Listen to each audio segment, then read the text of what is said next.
Olá, pessoal, bem-vindos ao canal Ale Audiobook, Além das Páginas. Iniciando o nosso novo ano, desejando um bom ano para todos nós, com a leitura do livro Iludidos pelo Acaso, a influência da sorte nos mercados e na vida, da mentoria do Piorano, do Jogo da Vida, do Pablo Marçal. Vamos comigo, então, nessa nossa nova aventura literária? Vamos lá. Prefácio à segunda edição atualizada, levando o conhecimento menos a sério. Este livro é a síntese, por um lado, do profissional sensato em relação à incerteza, que passou a vida tentando não ser iludido pelo acaso e a driblar as emoções associadas a resultados probabilísticos, e, por outro, do ser humano obcecado pela estética, amante da literatura, desejoso de ser ludibriado por qualquer forma de absurdo, que seja elevado, refinado, original e de bom gosto.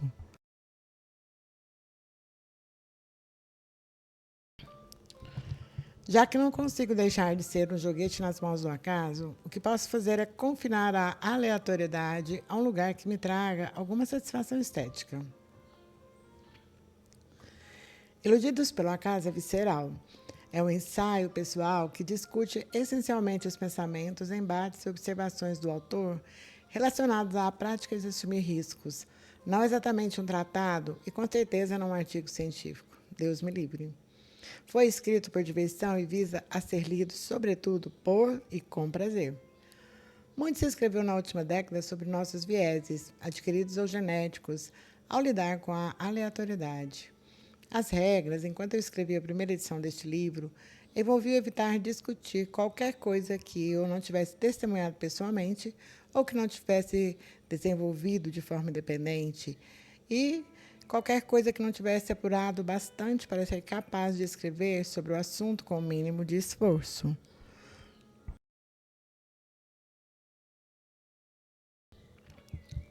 Tudo aquilo que se parecesse remotamente com o trabalho estaria excluído. Tive que estipar do texto os trechos que pareciam ser fruto de uma visita à biblioteca, incluindo as pedantes menções a nomes científicos. Tentei não usar nenhuma citação que não brotasse na minha memória de forma natural e que não viesse de um escritor do qual eu fosse íntimo. Detesto a prática do uso aleatório da sabedoria emprestada. Falarei muito sobre isso adiante. Altes aut loquere belliora silentio, apenas quando as palavras superam o silêncio. Essas regras permanecem intactas, mas às vezes a vida exige concessões. Sob a pressão de amigos e leitores, acrescentei à presente edição uma série de notas de fim de texto, não intrusivas referentes à literatura relacionada. Adicionei também material novo à maioria dos capítulos, sobretudo ao 11. Tudo somado isso, resultou numa expansão do livro em mais de 1/3.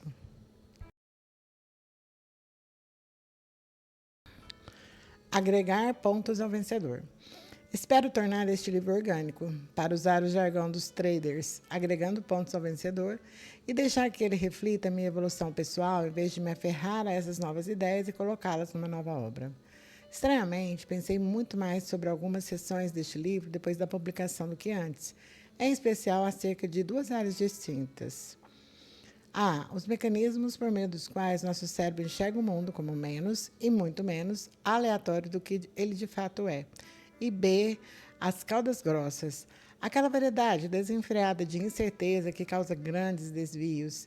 Eventos raros explicam cada vez mais o mundo em que vivemos, mas, ao mesmo tempo, continuam sendo tão contraintuitivos para nós como eram para nossos ancestrais.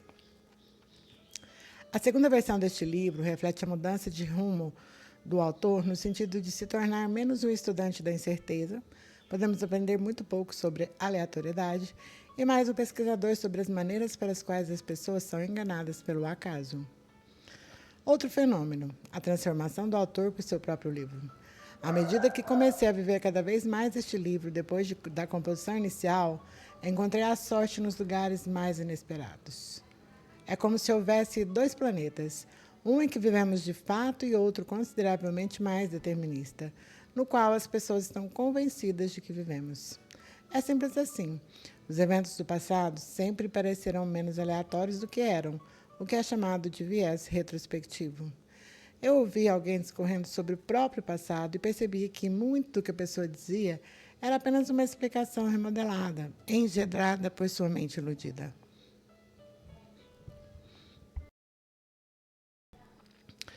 Isso passou a ser, por vezes, insuportável. Eu percebia que olhava para as pessoas nas ciências sociais, em especial na economia convencional e no mundo dos investimentos, como se elas fossem perturbadas.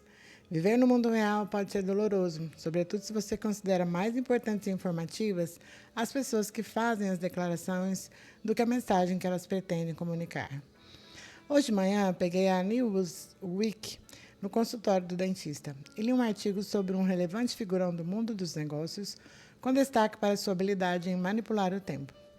Então, me dei conta de que acabei elaborando uma lista dos preconceitos do jornalista, em vez de aprender a informação propriamente dita do artigo, que não fui capaz de levar o texto a sério. Por que os jornalistas, em sua maioria, não percebem logo que sabem muito menos do que julgam saber?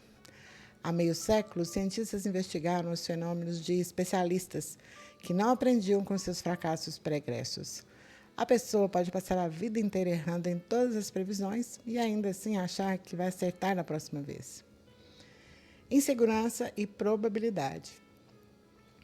Acredito que o ativo mais importante que preciso proteger e cultivar é minha arraigada insegurança intelectual. Meu lema é: minha principal atividade é provocar aqueles que se levam a sério demais e levam o valor de seu conhecimento a sério demais. Cultivar essa insegurança no lugar de uma confiança intelectual talvez seja um objetivo estranho e difícil de executar. Para tanto, precisamos limpar nossa mente da tradição recente de certezas intelectuais. Uma leitora que se transformou em minha correspondente me fez redescobrir Montaigne, um ensaísta francês profissional introspectivo do século XVI. Fui absorvido pelas implicações da diferença entre Montaigne e Descartes, e por como nos desviamos procurando pelas certezas deste último. Fechamos a mente ao optar por seguir o modelo de pensamento formal de Descartes, em vez da variedade vaga e informal, mas crítica, do raciocínio de Montaigne. Meio milênio depois, o gravemente introspectivo e inseguro Montaigne ainda figura como firme exemplo para o pensador moderno. Ademais, ele apresentava uma coragem excepcional. Sem dúvida, é preciso ter coragem para permanecer cético. É necessário uma coragem desmedida para ser introspectivo, para enfrentar a si mesmo, para aceitar as próprias limitações. Os cientistas encontram cada vez mais evidências de que somos especificamente projetados pela mãe natureza para nos enganarmos. Existem muitos enfoques intelectuais para tratar de probabilidade e risco. Probabilidade significa coisas mais ou menos diferentes para pessoas em diferentes disciplinas. Neste livro, ela é tenazmente qualitativa e literária, em oposição à quantitativa e científica, o que explica as advertências contra economistas e professores de finanças, pois eles tendem a acreditar piamente que sabem algo, e ainda útil a respeito do tema. É apresentada como algo que flui do problema da indução de Hume, ou da inferência de Aristóteles para o todo, em oposição ao paradigma da literatura sobre jogos de azar. Neste livro, a probabilidade é, sobretudo, um ramo do ceticismo aplicado, não uma disciplina da engenharia. Apesar de todo o tratamento matemático arrogante do assunto, os problemas relacionados ao cálculo da probabilidade quase nunca merecem transcender a nota de rodapé. Como? A probabilidade não é mero cálculo das chances de quem lança dados ou variantes mais complexas. É a aceitação da falta de certeza de nosso conhecimento e o desenvolvimento de métodos para lidar com nossa ignorância. Fora dos livros didáticos e dos cassinos, a probabilidade quase nunca se apresenta como um problema matemático ou um quebra-cabeça. A mãe natureza não nos diz quantos números existem na roleta. Tampouco apresenta problemas de forma didática. No mundo real, é preciso deduzir o problema mais do que a solução. Neste livro, levar em consideração que resultados alternativos poderiam ter ocorrido, que o mundo poderia ter sido diferente, é o núcleo do pensamento probabilístico. Com efeito, passei toda a minha carreira atacando o uso quantitativo da probabilidade. Enquanto os capítulos 13 e 14, que tratam de ceticismo e estoicismo, são para mim as ideias centrais do livro, a maioria das pessoas se concentrou nos exemplos de erro de cômputo de probabilidade no capítulo 11, claramente, de longe, o menos original do livro. no qual comprimi toda a literatura a respeito de vieses de probabilidade. Além disso, embora possamos compreender algo das probabilidades nas ciências exatas, particularmente na física, não temos muitas pistas nas ciências sociais, como a economia, apesar do alarde dos especialistas. Vingando alguns leitores. Tentei tirar o menor proveito da minha ocupação como trader matemático. O fato de atuar nos mercados serve apenas como inspiração. Não faz deste livro, como muitos pensaram, um guia para a aleatoriedade do mercado, assim como a Ilíada não deve ser interpretada como um manual de instrução militar. Apenas 3 dos 14 capítulos têm um contexto financeiro. Os mercados são apenas um caso especial de armadilhas da aleatoriedade, que são, de longe, as mais interessantes, uma vez que nelas a sorte desempenha um papel muito grande. Este livro teria sido consideravelmente mais curto se eu fosse um taxidermista ou um tradutor de rótulos de chocolate. Além disso, o tipo de sorte nas finanças é daquele que ninguém entende, mas a maioria das operadoras do mercado pensa que entende, o que nos oferece uma ampliação dos vieses. Tentei usar minhas analogias com o mercado de maneira ilustrativa, como faria numa conversa à mesa do jantar com, digamos, um cardiologista munido de curiosidade intelectual. Usei como modelo meu amigo Jacques Merab. Recebi uma enorme quantidade de e-mails na época da primeira edição deste livro, o que pode ser o sonho de um ensaísta, já que essa dialética oferece condições ideais para a reescrita da segunda edição. Expressei minha gratidão respondendo uma vez a cada uma das mensagens. Algumas das respostas foram inseridas no texto dos diferentes capítulos. Sendo a miúde visto como iconoclasta, eu estava ansioso para receber as cartas furiosas do tipo: quem é você para julgar Warren Buffett? Ou você tem inveja do sucesso dele? Em vez disso, foi decepcionante ver a maior parte dos impropérios publicados anonimamente no site da Amazon. Não existe publicidade negativa. Algumas pessoas conseguem promover nosso trabalho com insultos. O consolo pela falta de ataques veio na forma de cartas de pessoas que se sentiram vingadas pelo livro. As mais gratificantes eram de pessoas que não se deram bem na vida, sem ter culpa disso, e que usaram o livro como argumento para explicar ao marido ou à esposa que eram menos afortunadas, não menos aptas, do que seus cunhados. A mais comovente veio de um homem da Virgínia que, em poucos meses, perdeu o emprego, a mulher e o dinheiro, foi investigado pela temível Comissão de Valores Imobiliários e, aos poucos, passou a se sentir bem por agir de maneira estoica.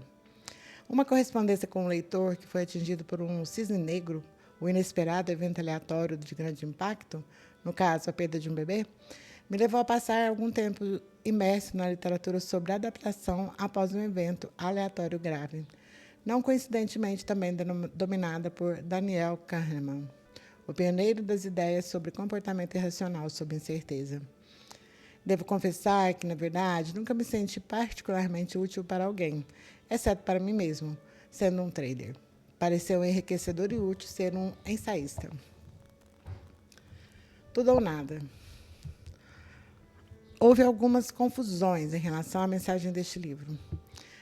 Assim como nosso cérebro não distingue facilmente as nuances probabilísticas, ele recorre ao supersimplificador tudo ou nada, foi difícil explicar que a ideia aqui é mais aleatório do que pensamos, e não é tudo aleatório. Tive que encarar muito Taleb, na condição de cético, acha que tudo é aleatório e que as pessoas bem-sucedidas são apenas sortudas. O sintoma, iludidos pelo acaso, afetou até mesmo um divulgadíssimo debate na Cambridge Union Society, ocasião em que meu argumento, os magnatas da City são, em sua maior parte, uns bobos sortudos, se transformou em todos os magnatas da City são os bobos sortudos. Claramente perdi o debate para o formidável Desmond Fitzgerald, numa das discussões mais divertidas da minha vida. Até fiquei tentada a trocar de lado. O mesmo delírio de confundir irreverência com arrogância, como notei com minha mensagem, leva as pessoas a confundir ceticismo com niilismo. Deixe-me colocar os pingos nos is aqui. É claro que o acaso favorece quem se prepara. Trabalhar com afinco, chegar sempre no horário marcado, vestir uma camisa limpa, de preferência branca, usar desodorante e outras coisas convencionais desse tipo contribuem para o sucesso. São certamente necessárias, mas podem ser insuficientes, pois não causam sucesso. O mesmo se aplica aos valores convencionais de persistência, obstinação e perseverança, que são bastante necessários. Para ganhar na loteria, é preciso comprar um bilhete. Isso significa que o trabalho envolvido na ida até a casa lotérica causou a vitória? É óbvio que as aptidões contam, mas contam menos em ambientes altamente aleatórios do que na odontologia.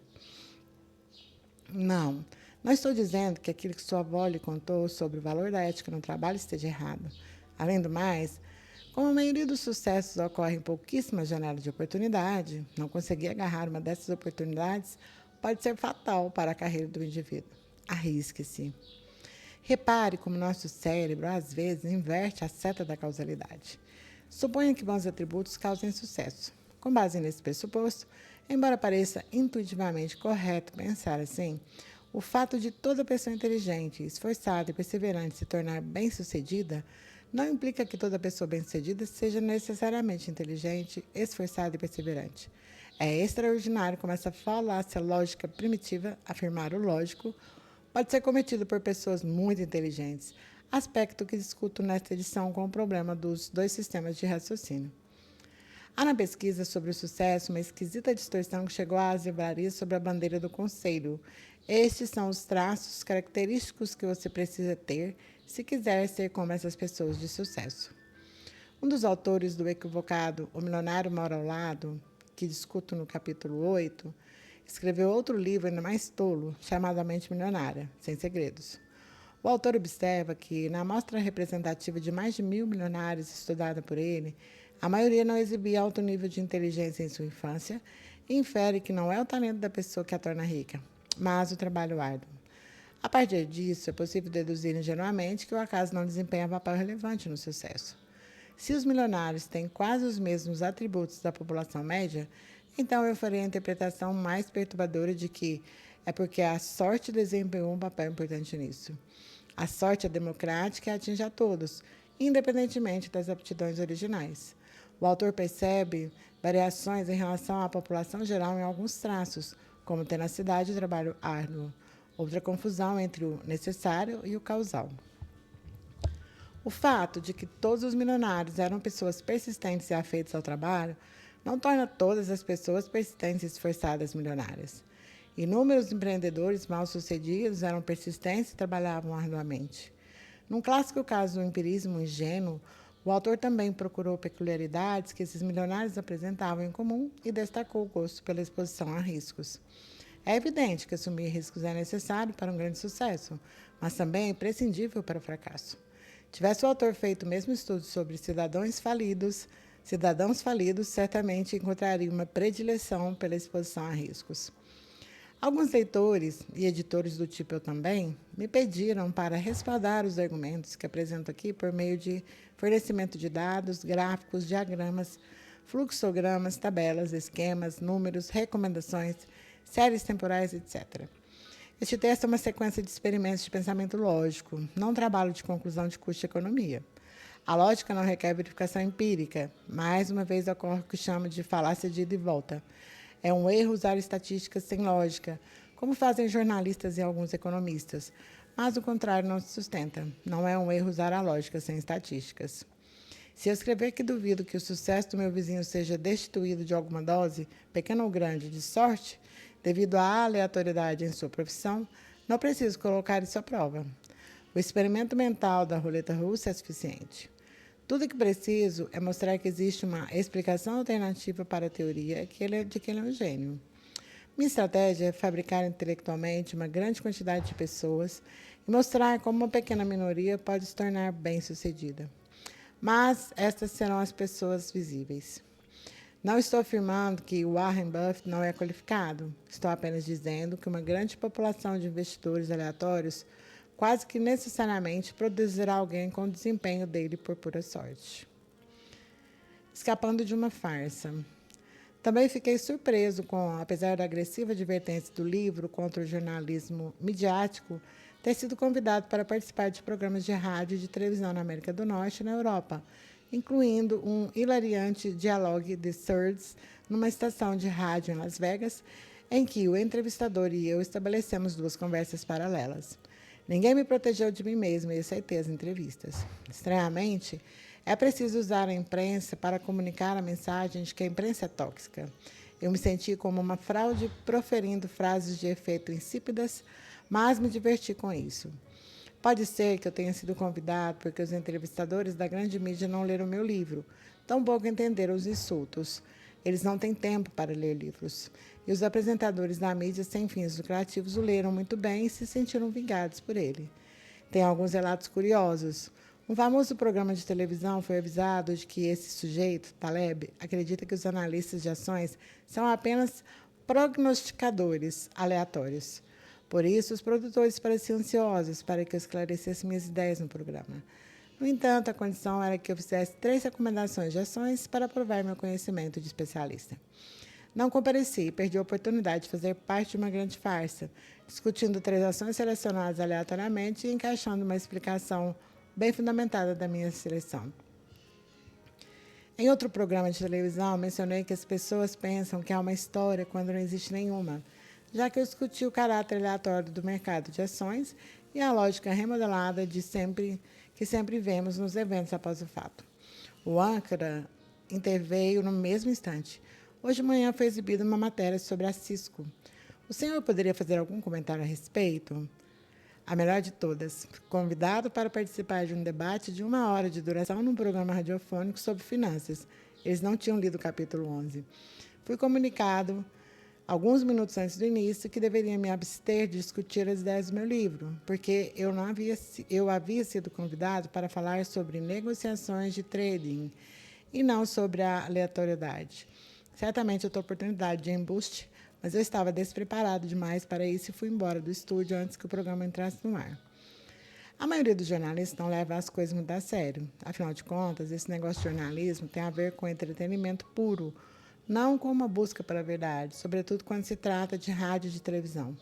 O truque é manter distância daqueles que parecem não saber que são apenas artistas, como George Will, que aparecerá no capítulo 2, e acreditam realmente que são pensadores. Outro problema estava na interpretação da mensagem na mídia. Esse tal de Nassim acha que os mercados são aleatórios, portanto, vão despencar, o que me transformou num relutante portador de mensagens catastróficas.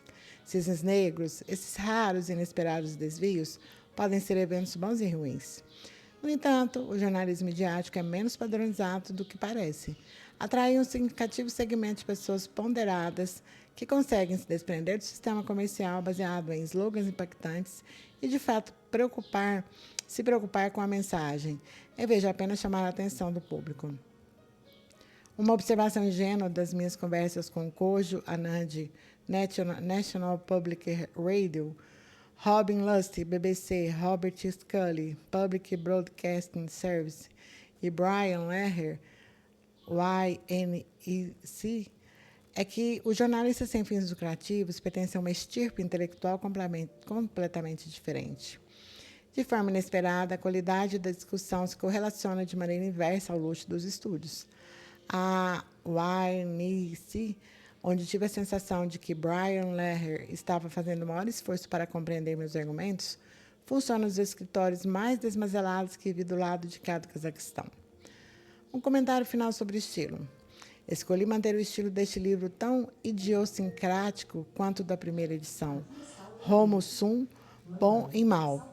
Sou falível e não vejo razão para esconder meus pequenos defeitos se eles fazem parte da minha personalidade, assim como não sinto necessidade de usar uma peruca quando tiro uma foto ou de pegar emprestado o nariz de outra pessoa quando mostro meu rosto. Quase todos os editores que leram o manuscrito recomendaram mudanças nas frases para tornar meu estilo melhor e na estrutura do texto, na organização dos capítulos. Ignorei quase todos eles e descobri que nenhum dos leitores as achava necessárias. Na verdade, creio que injetar a personalidade do autor, imperfeições incluídas, dá vida ao texto. Será que a indústria do livro sofre do clássico problema do especialista, com um acúmulo de regras que não têm validade empírica? Mais de 100 mil leitores depois, estou descobrindo que os livros não são escritos para editores. E assim finalizamos esse prefácio e em breve voltaremos com os próximos capítulos. Obrigada por estarem comigo até aqui. Não se esqueçam de se inscrever no canal, deixar o seu like e até breve. Tchau, tchau.